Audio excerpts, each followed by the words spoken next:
안녕하세요. 이혼한 지 3년 지난 30대 여자입니다. 다른 분들은 이혼하고 나면 마음을 내려놓고 아무렇지 않아진다는데 저는 그렇게 쿨하지가 못한가 봐요.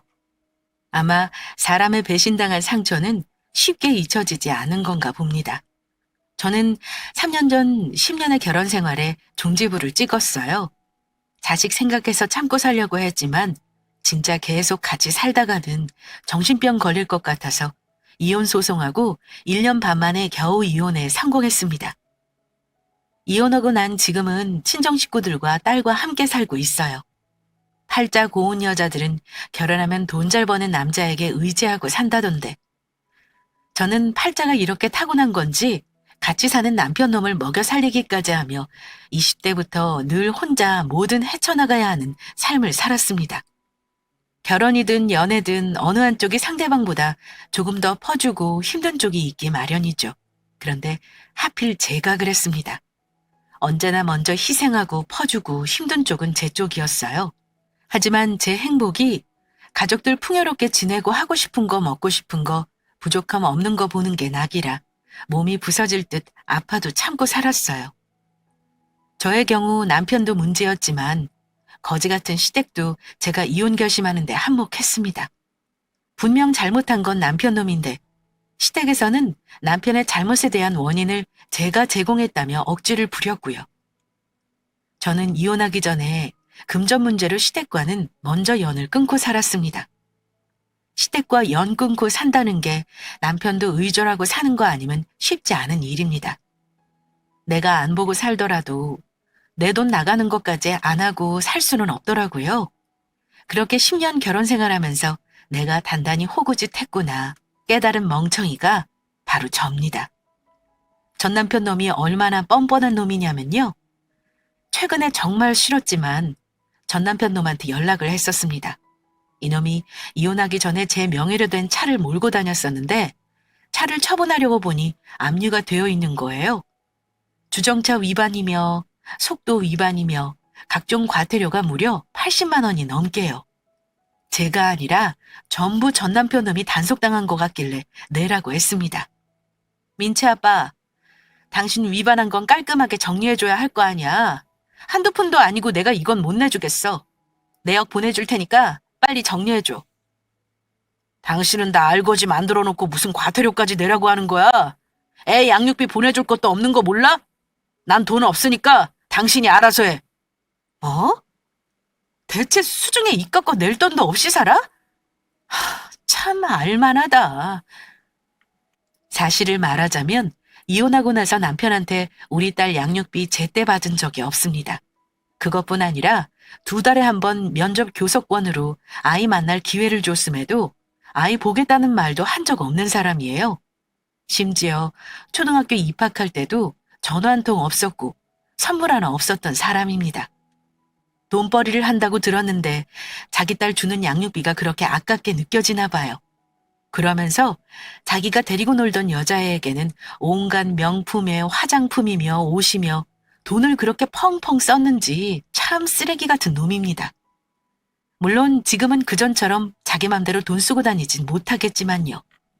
엄밀히 말하면 그게 다 제 주머니에서 나간 돈이었거든요. 저는 판교에서 어엿한 패션 산업 사업체 운영하는 대표예요. 사명을 말씀드리지는 못하지만 전공이 이쪽이라 운영을 주로 제가 했고 남편은 회사 사장 직함으로 회계, 사업 확장, 거래처 미팅 등 다른 것에 신경을 썼습니다. 밑으로 직원도 6명이나 두고 있고요. 사업도 잘 되는 편입니다. 사람이 모든 걸 가질 수 없듯이 제가 이만큼 성장하기 위해 포기한 것도 많았어요. 한창 사업 키울 때는 건강도 안 좋아졌었고요. 지금 생각하면 참 미련한 짓이지요. 이혼하고 나서 참 허무한 생각이 들었습니다. 내가 뭘 위해서, 누구를 위해서 이렇게 이 악물고 악자까지 살았나 싶어서요. 저는 헤어진 전 남편과 2년 꽉 채운 연애를 하고 24살 어린 나이에 결혼을 하였습니다. 하필 제가 남자 보는 눈이 없어도 한참 없는지 골라도 어찌 그런 인간을 골라 결혼에 살았네요. 결혼할 때만 해도 둘이 가진 게 진짜 없었어요. 남편은 그때 사업을 막 시작했을 때였고, 저는 다니던 회사를 다닐까 말까 하고 고민하고 있을 때였고요. 스트레스가 심해 내 사업을 해야 하나 고민하는 찰나. 남편이 결혼하자길래 어린 마음에 눈 딱 감고 결혼을 결심했습니다. 첫 상견례 마치고 온 날 엄마가 조용히 물으시더라고요. 민주야, 너 이 결혼 꼭 해야겠니? 엄마도 참, 상견례까지 다 하고 지금 와서 무슨 소리야? 엄마도 어린 나이에 시집와서 시집살이 엄청 하느라 고생했는데 너는 해보고 싶은 거 다 하지도 못하고 놀지도 못하고 결혼하는 게 너무 마음이 아파서 그래. 그리고 엄마가 보기에 네 신랑 될 사람 집 분위기가 영 심상치가 않다. 그게 무슨 말이야? 분위기가 어쨌는데 그래? 저희 부모님 두 분 다 참 힘들게 사셨지만 누구보다 성실한 분이시거든요. 제가 고등학교 1학년 때 처음으로 내 집 마련하시고 너무도 좋아하시던 모습이 눈에 선하네요. 형편이 안 좋아 딸 전문대 졸업하자마자 취업해 여태껏 일만 하고 살게 한 게 제일 한이라고 마음 아파하시는 분들이십니다. 공색할 정도로 아끼시는 부모님이 답답해 보이기도 했지만 부끄럽지 않습니다. 그런 저희 부모님을 예비 시부모님들이 처음 만나는 상견례 자리에서 아래 위로 훑어보면서 못마땅하게 보셨다는 겁니다. 우리 부모님 차림새를 보고 말입니다. 네 시부모들은 딱 봐도 비싼 옷에 명품 가방에 휘감고 나왔던데 말이나 눈빛만 봐도 알 수 있지 않니? 딱 우리 집을 무시하는 눈빛이라 엄마가 기분이 썩 좋지 않았어. 저는 그 자리가 너무 어렵고 어색한 나머지 그런 부분까지는 몰랐습니다. 그런데 엄마 말로는 얘기 나누는 중간에도 우리 집안을 무시하는 느낌을 많이 받았는데 엄마가 어떻게 걱정이 안 되겠니? 네가 결정하면 여기서 결혼 접어도 뭐라 그러는 사람 아무도 없어. 그러니까 다시 생각해봐. 그때 엄마 말 듣고 관뒀어야 하는데 잘 살겠다고 열심히 살면서 예쁜 모습 보이겠다고 그냥 결혼하겠다 우겼네요. 시댁은 그 지역에선 그래도 조금 비싸다는 곳에 아파트가 한 채 있었고 남편 할아버지에게 상속받은 농가주택이 하나 있었어요. 그런데 얼마인지 정확히는 몰라도 시아버지가 사업하시면서 진 빚이 있었나 보더라고요. 남편이 결혼 전에 그거부터 갚아드려야 한다길래 결혼 자금이 2천뿐이라고 했습니다. 저도 어린 나이에 시작하는 거고 모은 돈이 많이 없어서 4천만 원 정도로 결혼해야 했고요. 시댁에서는 1원 한 푼 보태준 거 없었습니다. 대출받아서 완전 변두리에 30년 된 전세 1억 원짜리 연립에서 시작했어요. 막상 결혼하고 보니 시댁은 빚 좋은 개살구였습니다. 시아버지는 딱히 직업이 있었던 것도 아니었고 시아버지 역시 무슨 상조 회사인지 보험회사를 다녔는데 지인들 아름아름으로 실적 올리며 일하는 듯 했습니다. 실상은 그러면서 상견례 때는 부자인 척 얼마나 잘난 척을 했는지 그런 집안 못 알아본 제가 어리석었던 거죠. 그래도 그때는 남편이 좋았고 순종해서도 사람 하나 보고 믿고 결혼 허락한 거라 다 괜찮을 줄 알았습니다. 얼마 안 가 그 꿈은 산산조각 나버렸지만요. 결혼하자마자 시어머니가 가장 먼저 한 얘기가 뭔 줄 아세요? 제사며 생일 챙기라는 말이 아니라 돈 빌려달라는 말이었습니다. 예, 아가, 네 남편한테는 말하지 말고 이번 한 번만 나를 좀 도와줘야겠다. 수금이 안 돼서 마감을 못하고 있어. 급한 대로 한 50만 원만 빌려줄 수 있니? 어머니, 급한 일이세요? 저도 여윳돈이 많이 없어서요. 카드값 나갈 것도 있으니까 꼭 갚아주셨으면 해요. 걱정 마. 내가 이달 말께는 꼭 갚으마. 설마 내가 네 돈 떼어먹겠니? 벼룩에 간을 빼먹지. 누구한테는 큰 돈 아닐 수 있지만 그 당시 제게는 그 돈도 큰 돈이었어요. 하지만 처음이라 거절하기 힘들어서 드렸습니다. 그리고 주신다는 날짜가 지나도 안 주시다가 좀 더 지난 다음에 주시더라고요. 그런데 그걸 시작으로 매달 연락을 주셨습니다. 빌려가는 돈은 큰 돈도 아니었습니다. 매번 적으면 10만 원, 많게는 50에서 60만 원 이러더라고요. 남편은 그때 유통업을 하고 있었는데 월 순수입이 400 안쪽이었어요. 저는 월급이 200만 원 정도 안 될 때라 제 월급으로는 대출을 갚고 나면 남는 게 없었고 남편 수입으로 생활비며 자기 부모님 용돈이며 모든 걸 해결해야만 했어요. 그 후로도 시어머님의 돈 요구는 계속됐습니다. 늘 남편 몰래 빌려달라는 요구였는데 제가 한 번은 현금이 없어서 딱 잘라서 거절했습니다. 어머니, 제가 이번 달에는 정말 여유가 없어서요. 죄송하지만 이번에는 돈 못 해드릴 것 같아요. 그럼 신용카드 있잖아. 그걸로 현금 서비스 받아서 잠깐만 쓰자. 네? 그런 거 쓰면 신용도 떨어지고 나중에 대출받기도 힘들어져요. 어머니 죄송해요. 이번에는 남편한테 부탁해보세요. 그랬더니 불같이 화를 내시길래 그때 어쩔 수 없이 남편에게 말했습니다. 그런데 남편도 자기 부모님이 그런 식으로 돈 문제로 힘들게 하는 걸 잘 아는 것 같았어요. 아마 결혼 전에도 남편이 이래저래 돈 사고 친 거 해결해 준 게 많은 듯 했습니다. 그런 일 있었으면 나한테 말을 했었어야지. 내가 돈 관리한다고 다음부터는 나한테 얘기하라고 말씀드려. 어머니가 당신한테 말하지 말래서 그런 거야. 한두 번 빌려가고 그만하실 줄 알았지 매달 그러실 줄 몰랐어. 아휴, 정말 이놈의 돈. 내가 엄마한테 잘 얘기할 테니까 일단 모른 척해. 그때는 남편이 어머니와 싸워서 이겼는지 한동안 저한테 돈 달라는 말씀을 안 하시더라고요. 그러고 한동안 조용히 지냈다 싶었습니다. 그간 정말 안 쓰고 안 입고 해서 1년 반 정도의 맞벌이로 대출금도 거의 갚았고요. 그러던 어느 날 시댁에서 할 말이 있다며 저희 부부를 부르시더라고요. 갔더니 시어머님이 한다는 말이 새로운 사업 구상하는 게 있는데 돈이 좀 모자라서 니들 도움 좀 받을까 해서 불렀어. 너희 조만간 이사 가지? 대출도 많이 갚아서 여윳돈이 좀 남는다고 하던데 니네 3천만 원 전세금 있는 거 좀 빌려줬으면 하는구나. 이자 쳐서 줄 테니까 급한 대로 좀 빌려 쓰자. 우리 나이가 많아서 대출 받기도 좀 그래. 저 결혼할 때 시댁에서 1원 한 장 도움 못 받았어도 원망 안 했습니다. 요즘 결혼할 때 보면 다들 전셋값 정도는 시댁에서 마련해 주던데 저 그것도 원망한 적 없고요. 그런데 결혼해서 죽어라 대출금 갚고 겨우 마련한 여윳돈을 빌려달라니요. 순간 너무 어이가 없어서 가만히 있었습니다.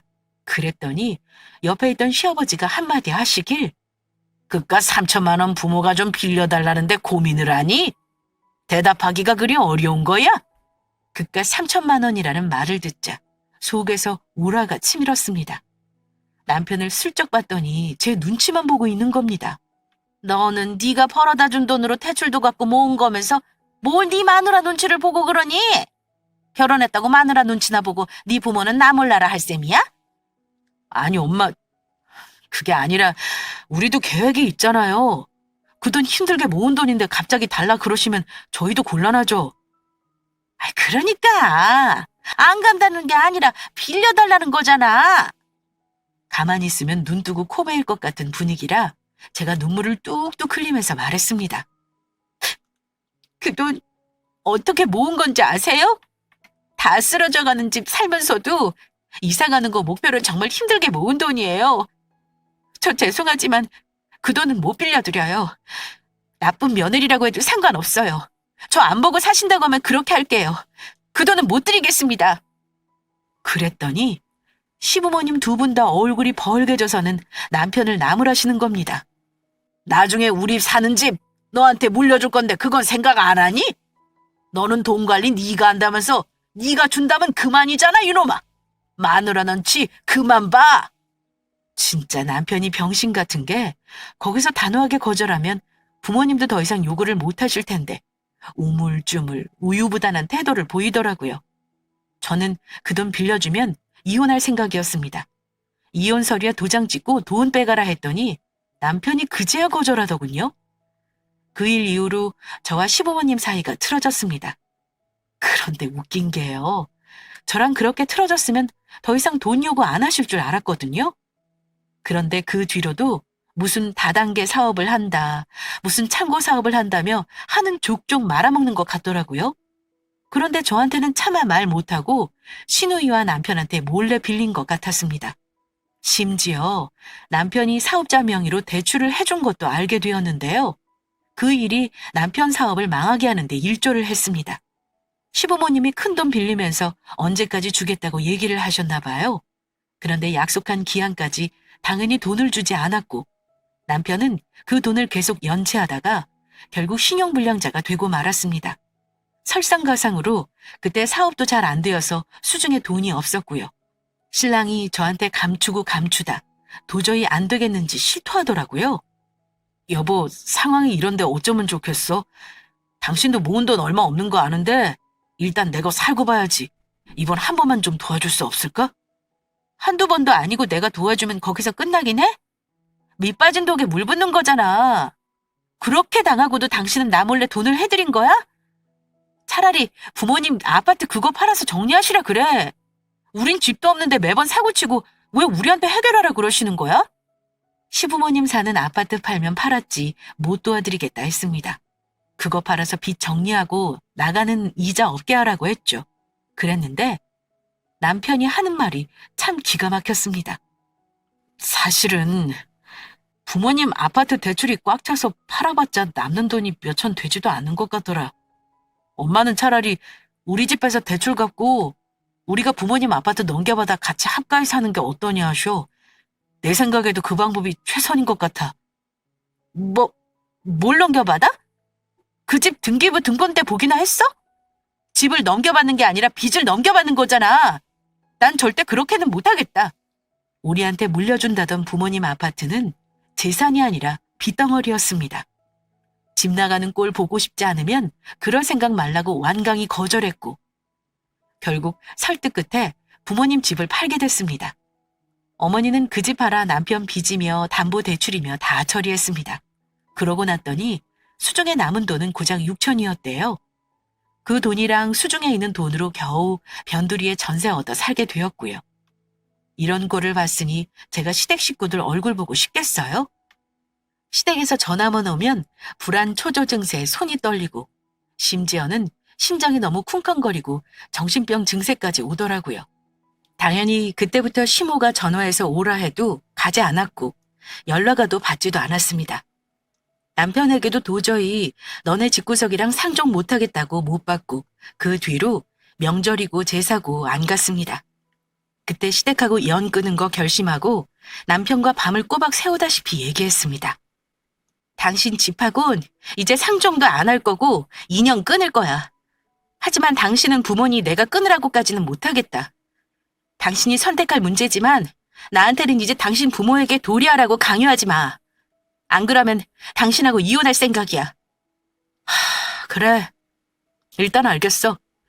네 맘 이해 못하는 건 아니야. 당신 맘이 편하다면 나도 더 이상은 뭐라 안 할게. 남편은 말은 그렇게 했는데 내심 마음에 걸리나 보더라고요. 솔직히 그거 보고 저도 마음이 편하진 않았습니다. 그런데 계속 이런 식으로 살다가는 시댁 때문에 형편이 나아지지 않을 것 같아 과감하게 모른 척했습니다. 그렇게 결혼하고 2년 만에 시댁과 연을 끊게 되었네요. 그때가 26살이었습니다. 어리디 어린 나이죠?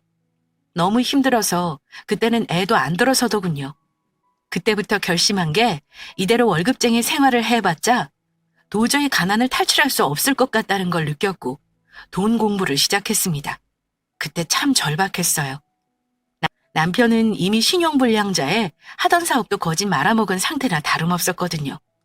그때 돈이 너무 없고 사는 게 힘들어서 남편이 꼴 보기 싫어도 이혼을 생각하는 것조차 사치였습니다. 경제적으로 힘든 거 겪어본 분들 다 아시겠지만 돈 문제로 힘들면 부부 사이도 나빠집니다. 그때는 남편과 거의 말도 안 하고 살았습니다. 그 상황을 타파하기 위해 제가 그나마 할 수 있는 게 다니던 회사에서 배운 지식으로 창업을 하는 거였습니다. 그때는 월급도 한 푼이 소중했어요. 회사를 관둘 수가 없어서 남편 이름으로 다른 업종 사업자 내고 그때 투잡을 시작했습니다. 처음에는 남들처럼 하면 그냥 장사가 되는 줄 알았습니다. 오프라인 매장을 낼 수가 없어서 처음에는 온라인 매장만 시작했고요. 그런데 남의 밑에서 월급 받는 것보다 내 사업으로 직접 돈을 버는 게 너무 재미있는 겁니다.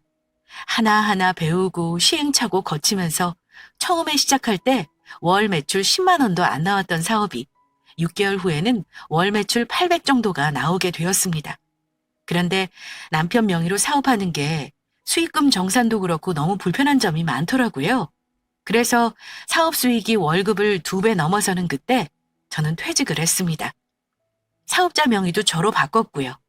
회사 퇴직하면서 퇴직금 받은 걸로 투자하고 제작 공작 섭외해서 제 브랜드를 론칭했어요. 그리고 마케팅 비용도 어마어마하게 투자했습니다. 결혼하고 꽉 막혔던 운이 뭐랄까 그때부터 술술 풀리는 느낌이었습니다. 제가 이쪽 계통의 생리를 잘 파악하고 나서는 매출이 급상승세를 띠더라고요. 그때 남편도 안 되는 사업 다 정리하고 집에 들어앉아 제 일을 돕기 시작했어요. 사업이 술술 풀리기 시작하더니 아이까지 들어섰고요. 저는 임신한 상태에서도 죽어라 일했습니다. 양수 터져 애 낳기 하루 전에 병원에 실려갈 정도로 독하게 일했어요.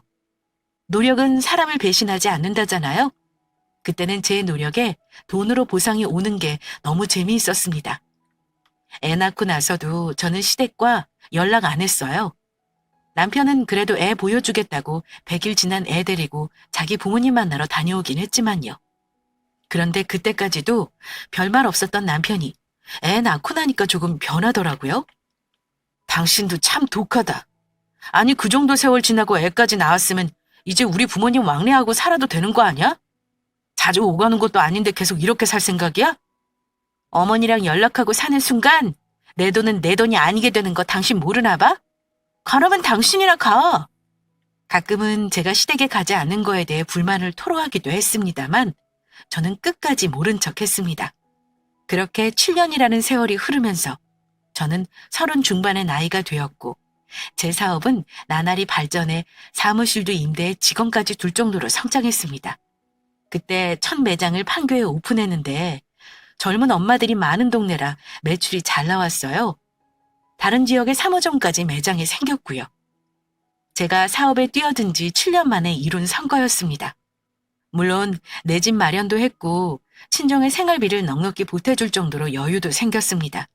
매장에는 매니저와 보조 직원을 두고 저와 남편은 주로 사무실에서 업무를 봤는데요.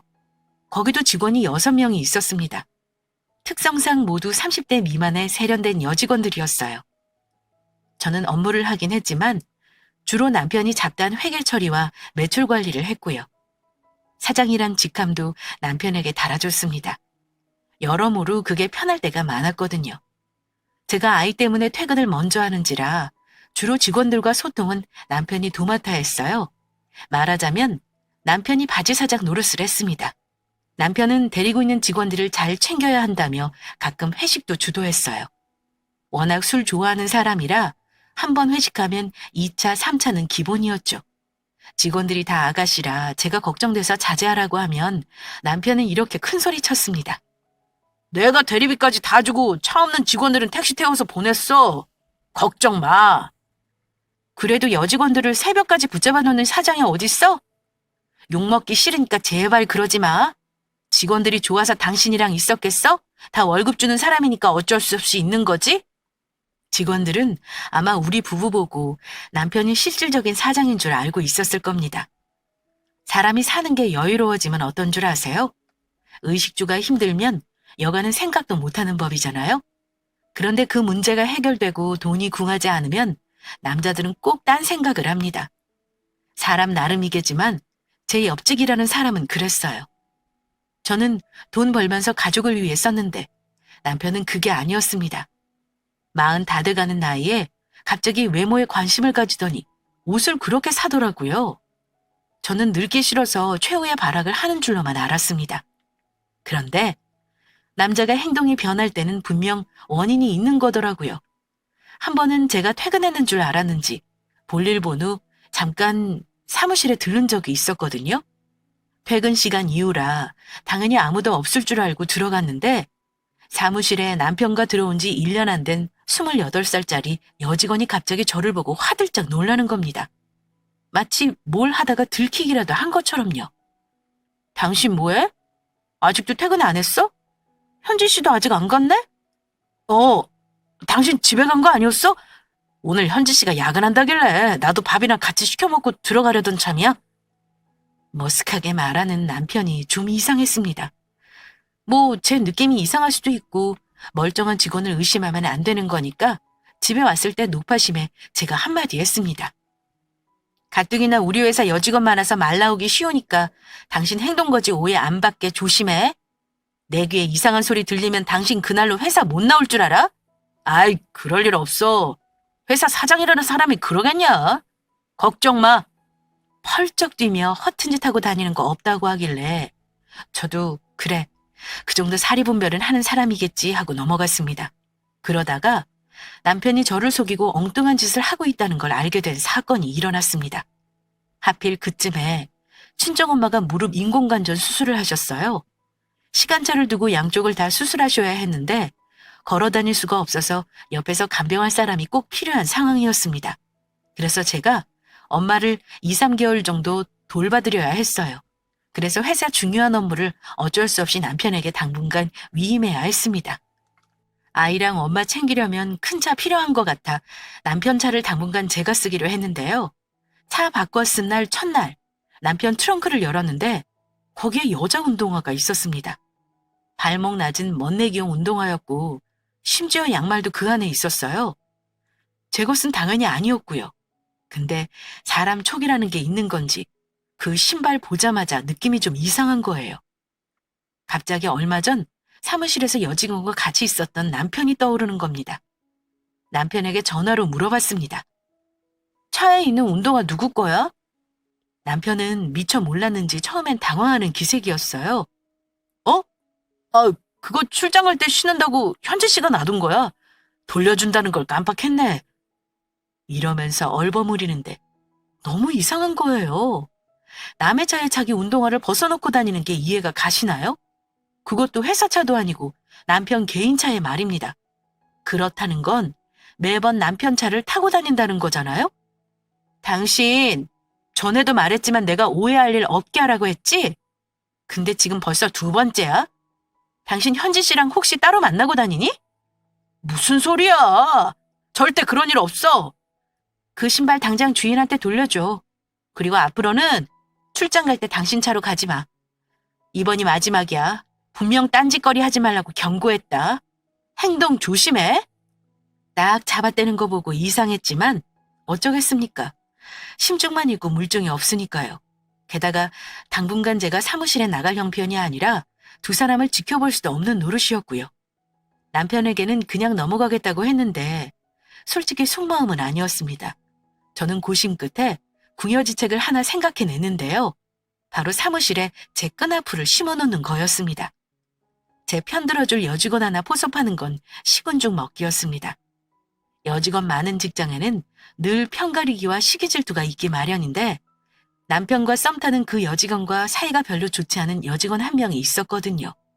그 직원은 초창기부터 저를 도와줬던 직원이라 저와 각별하기도 했고 제가 회사의 실세라는 걸 아는 유일한 직원이기도 했고요.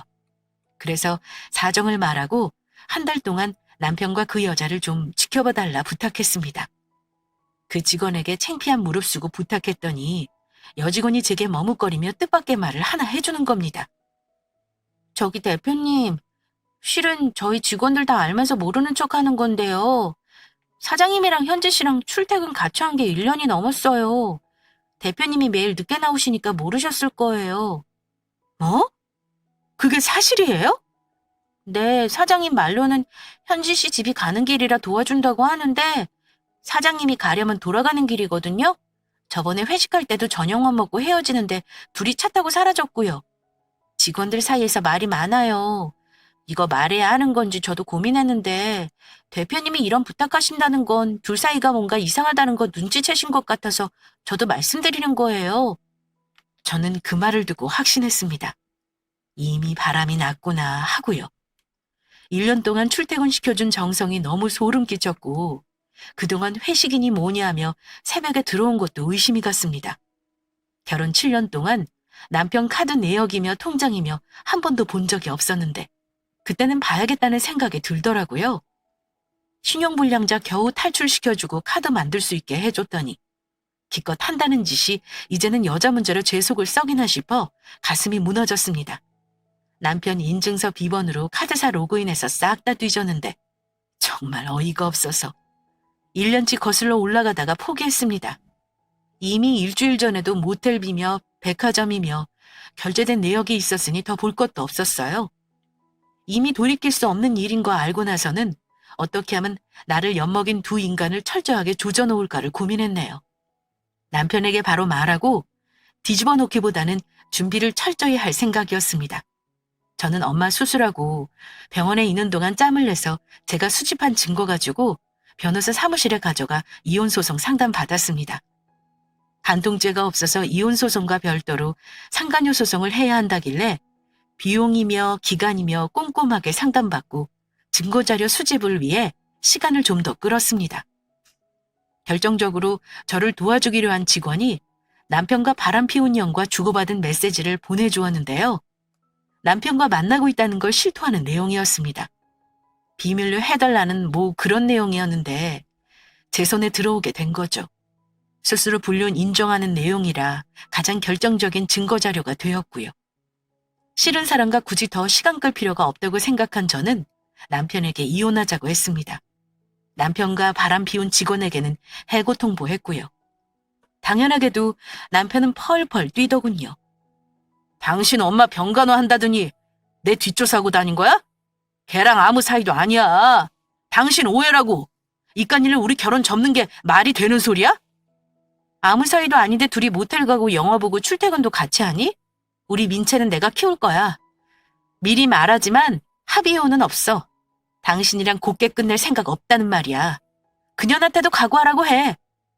뭐? 나랑 진흙탕 싸움 하겠다는 거야? 참, 우리 집하고도 독하게 인연 끊더니 당신 참 대단해. 이혼하자는 말 그렇게 쉽게 하고. 야, 네 맘대로 해봐. 나도 예전에 병신 같은 남자가 아니야. 너 없어도 내 사업하면서 충분히 먹고 살만하니까 이혼하던지 맘대로 해봐. 남편 놈이 억지 부리며 적반하장으로 나오는 거 보고 저는 코웃음 쳤습니다. 살만하다는 소리 하는 거 보니까 배가 아주 불렀네. 내 사업체? 당신 사업체가 대체 어디 있는데? 뭘로 먹고 살 건지는 알아서 고민하고 내일 당장 네 책상 뺄 거니까 출근하지 마라. 야, 그게 무슨 어처구니 없는 말이야. 나랑 장난치냐? 내가 사장인데 당신이 무슨 권리는 나를 나오라 말아야? 당신 혹시 바보냐? 당신이 내 회사에 권리가 뭐가 있어? 가서 회사 등기부등본 떼어봐. 당신 이름 한 글자라도 있는 줄 알아? 당신 바지 사장이야. 그동안 당신 사장놀이 하느라 즐거웠나 본데 그걸로 이제 끝이라고. 남편은 제 회사에 자기 지분이라도 있는 줄 알았나 봐요. 이혼해서 남남되는데 남편을 그 자리에 두는 미친년이 어디 있겠어요? 당황한 남편은 그제야 자기가 불리하다는 걸 알고는 저자세로 나오더군요. 아니, 민채 엄마, 내 말은 내가 사장으로서 그동안 얼마나 애썼는지 알잖아. 그동안 이만큼 회사 커진 거고 내가 아무 권리 없다는 건 당신 생각이지. 우리 제발 서로에게 손해되는 짓 하지 말자. 우리 애도 생각해야지. 아직도 모르겠어? 내가 등신 같아서 당신이랑 결혼해서 10년이나 산 거야. 어릴 적 정 생각해서 의리로 버틴 거라고. 당신 부모가 나한테 한 거 그걸로도 이혼감인 거 모르겠어? 더 말 안 할게. 당장 당신 짐 싸서 나가. 맨날 정성으로 출퇴근시켜주는 그년 집으로 가든지 당신 엄마 집으로 가든지 알아서 해. 여보, 민채 엄마, 내가 다 정리할게. 그 년이 나쁜 년이야. 나는 가만히 있었는데 그 어린 년이 먼저 나 꼬셨다니까. 내가 미쳤었나 보다. 진짜 뭐에 홀린 것처럼 당한 거야. 말 한 번 잘했네. 10살이나 어린 년이 너한테 꽃뱀짓 한 거네? 근데 제일 나쁜 건 당신이야. 당신이 저질러 놓고 상대방 탓하는 거 얼마나 비겁해 보이는 줄 모르겠어? 남편은 아니라고 펄쩍 뛰다가 결국 인정하면서 싹싹 빌기까지 하는 의식의 흐름을 저한테 고스란히 보여주더군요. 저는 그날 싸우고 나서 아이와 함께 친정으로 와버렸습니다. 남편이 죽어도 나갈 생각이 없길래 집도 내놔버렸어요. 어차피 제 명의 집이니 다른 사람 들이면 지가 어쩌겠어요? 남편과 바람 피운 년도 어지간히 겁도 없는 것이 저한테 일방적으로 해고당했다면서 고용노동부에 신고하겠다고 저를 협박하는 거예요. 그래서 따끔하게 혼내줬습니다. 현지 씨, 너는 내가 지금 너 머리 뜯어놓지 않은 거 감사하게 생각해. 신고! 하라면 해. 나는 그럼 네가 회사 대표 남편이랑 바람나서 해고당할 수밖에 없었다고 말할 거야. 그럼 너네 부모한테도 말할 거고. 아, 어차피 소장 받으면 아시게 되겠네. 조금만 기다려. 너네 집으로 소장 갈 거야. 너는 지금 나한테 위자료 줄 거나 고민해. 알았니? 그랬더니 한다는 말이 남편 놈이 먼저 자기한테 치근덕 댔다나요? 자기가 먼저 꼬리친 게 아니라 제 남편 놈이 먼저 접근해 꼬셨다면서 열받아하는 겁니다. 그런 거 보니 내 입으로 잘못이라 100번 말해봤자 못 알아들어 먹을 아이라는 생각이 들었습니다. 그런 사람한테는 법으로 일벌백계 하는 게 최선이죠. 한바탕 폭풍처럼 그 난리를 치고 이혼 소송과 상간녀 소송 같이 진행했습니다. 변호사가 저한테 하는 말이 다른 분 같으면 울면서 할 말들을 참 담담하게도 하시네요. 제가 최선을 다해서 위자료 받아드리겠습니다. 이러시더군요. 어린 나이에 시집와서 시댁이 저한테 한 짓과 남편이 배신한 사연 얘기를 하는데 저는 마음에 굳은 살이 배겼는지 눈물도 안 나오더라고요. 감정 없이 소장에 들어갈 내용을 진술하는 저를 보며 그런 말을 하셨습니다. 결론을 말하자면 남편과 저는 소송 1년 반 만에 이혼했습니다. 다른 사람들은 1년 안에 마무리된다는데 저는 재산 문제 때문에 좀 오래 걸렸어요. 저는 깔끔하게 나눌 거 나누고 싶었거든요. 그런데 남편 놈이 재산 목록 제출할 때 우리 딸이 시댁에서 받은 돌반지며 백일 팔찌, 용돈 이런 것까지 찌질하게 넣었길래 안 되겠다 싶어서 더 철저하게 해줬습니다. 정확히 결혼 초부터 남편 놈 기여도 계산해서 지분 계산했어요. 제가 시댁에서 빌려줬던 돈들까지 전부 계산했고요. 치사하게 나오는 놈한테는 똑같이 해주는 게 맞더라고요. 결국 소송 결과는 제가 더 유리하게 판결받았습니다. 위자료는 1억 받았어요. 당장 줄 현금이 없다길래 집 처분하면 남편 몫에서 상계 처리하기로 했고요. 저한테 위자료 주고 나서 남편은 아주 탈탈 털렸겠죠? 제가 준 월급 여자한테 쓰느라 모아놓는 것도 없을 것 같았습니다. 남편이 기여도가 뭐 크게 있겠어요? 제 회사에서 월급 받아간 게 고작인 사람인데요. 아이 친권, 양육권 모두 제가 가져오면서 남편과의 10년간의 결혼 생활은 그렇게 종지부를 찍었습니다. 상간녀랑은 2년 가까이 소송하고 위자료 꼴랑 1,000만 원 받았네요. 시간에 비해 아쉬운 금액이지만 제가 위자료 받자고 한 소송은 아니라 만족합니다. 그 뒤 연락 끊고 살던 시모가 지랄을 한번 떨긴 했어요. 여자가 얼마나 남자를 숨막히게 하면 딴 생각을 하겠냐며 저를 탓하시길래 대꾸도 안 하고 끊어버렸습니다. 어쩜 그 집안은 끝까지 자기들 잘못은 하나도 없고 남 탓만 하는지 부모나 자식이나 참 똑같더라고요. 제가 할 수 있는 모든 복수를 해주고 이혼했습니다만 그런데도 아직 저는 마음의 평화를 찾지 못했어요. 가끔 불쑥불쑥 화가 납니다. 아이를 보면 미안하기도 하고요. 하지만 이혼을 후회해서 화가 나는 건 아니에요. 믿었던 사람에게 배신당한 그 상처가 다 아물지 않아서 그런 것 같습니다. 시간이 지나면 지금보다 더 괜찮아지겠죠? 어쨌든 저는 지금 사업도 잘하고 아이와 친정부모 챙기며 잘 살고 있어요. 오늘 제 사연이 시댁이나 남편 문제로 고민하시는 분께 조금이나마 해답을 드렸으면 좋겠네요. 이혼만이 정답은 아니지만 저는 그걸 겪어본 사람이라 감히 조언하자면 절대 참고만 살지 말라고 하고 싶습니다. 제 사연은 여기까지고요. 들어오신 모든 분들께 행복이 가득하시길 기원하며 사연 마치겠습니다. 감사합니다.